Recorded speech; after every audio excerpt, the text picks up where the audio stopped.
Let's talk about bailout. I know it says here on your website, Mike Shoen for Congress, that you are committed to no bailouts. What do you consider to be a bailout? Well, I guess it's called the TARP program or whatever that was.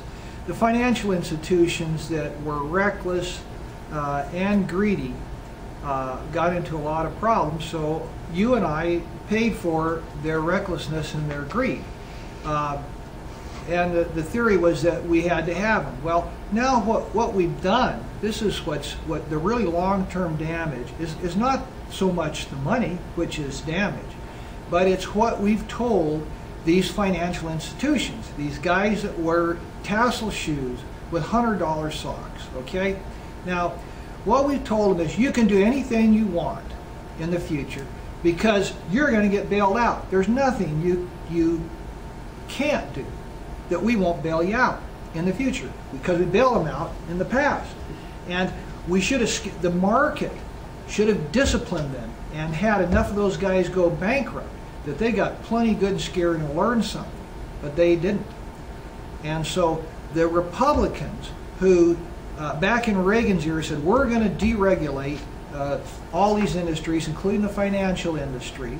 As soon as the financial industry started going under, the same people, the Republicans and of course Democrats, said, oh no, we'll bail you out. We won't let the free market operate on your stupidity and your arrogance and your greed and your recklessness. We will bail you out. So that's why there should be no bailouts, so that businesses will operate sensibly because they'll fear what could happen to them if they don't. That's the big problem.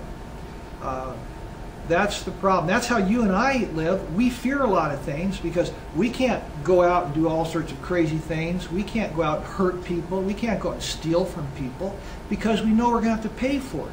But that's not true with the big financial industries because they're connected. They're connected to the people in Congress and in all these administrations. My Republican opponent, his dad is connected. He runs a big investment firm. He runs the international part of that. You go, all those people have connections. There's a wonderful website called Muckety, muckety.com, and you go plug in a person's name. It shows all where he's connected with. These people are making money through financial through the financial industry, through the armament industry, and through their government contracts and government positions, and to some extent through the media, because the media is hooked up with this as well. You know, there is a concept called naturally occurring conspiracies, and these occur all the time. A naturally occurring conspiracy occurs between people and organizations with common objectives. You know, we both went to the same high school, we had a good experience, we're going to go out and be boosters for that high school, and we'll make it the most prominent one in this city or this part of the city. That's what happens when you got a lot of money. You say, well, I got a lot of money, you got a lot of money too, let's help each other. And heck with the people that are working for a living, I mean, like, you know, hey, they don't have a lot of money. So that's the way that works, and that's very, very carefully camouflaged. Now that's a part of, that morphs into or leads into this whole concept of internationalism, where you've got all these people in the Council on Foreign Relations and the Bilderberg group, and there's one other group that I don't recall. Well, all they're really doing is they say, you know, it's easier for us and our businesses if there's minimal boundaries between countries so we can make more money. And so they want to minimize international sovereignties and maximize their business opportunities. So when you do that, what happens is you can really hurt the economy of a given country, which is what's happened to our country. It hasn't happened to Germany. The Germans knew that, and they said, oh, wait a minute, we are not going to get rid of all our tariffs. We are not going to export all of our manufacturing. We're going to do things that protects our people, protects our industries, our jobs, and our livelihoods. Even if it isn't the best thing for your business. In Reagan's time, the Reagan administration espoused something called economic democracy. One of the ideas of that was that you can just let businesses take their manufacturing overseas, because business is going to even do better because labor's cheaper over there, and the shareholders do better, and the employees will do better. But you know what? The citizens of the country that exported those jobs aren't going to do better, because those employees that are doing better, they're over in this other country. And not everybody's a shareholder. There's not very many people who are shareholders in this country. So the average citizen in this country does worse.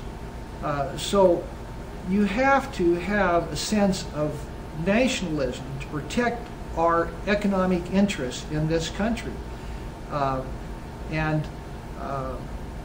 We are getting really hurt. We're on the downward, we're going down, down, down, and that's as clear as I can make it.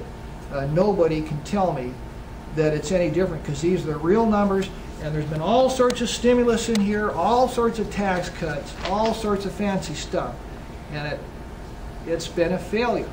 Yeah.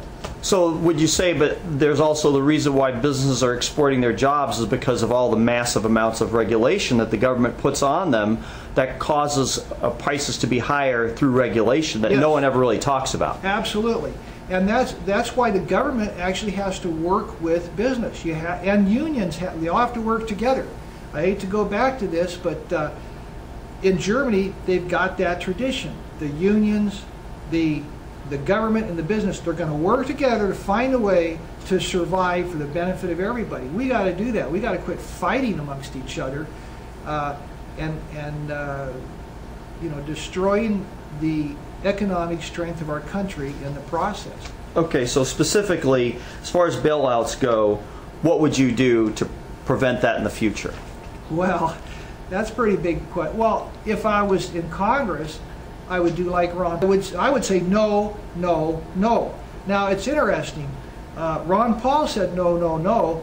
I think the person who did the toughest guy was Dennis Kucinich, a Democrat, who I don't agree with on maybe a philosophical view of where money comes from.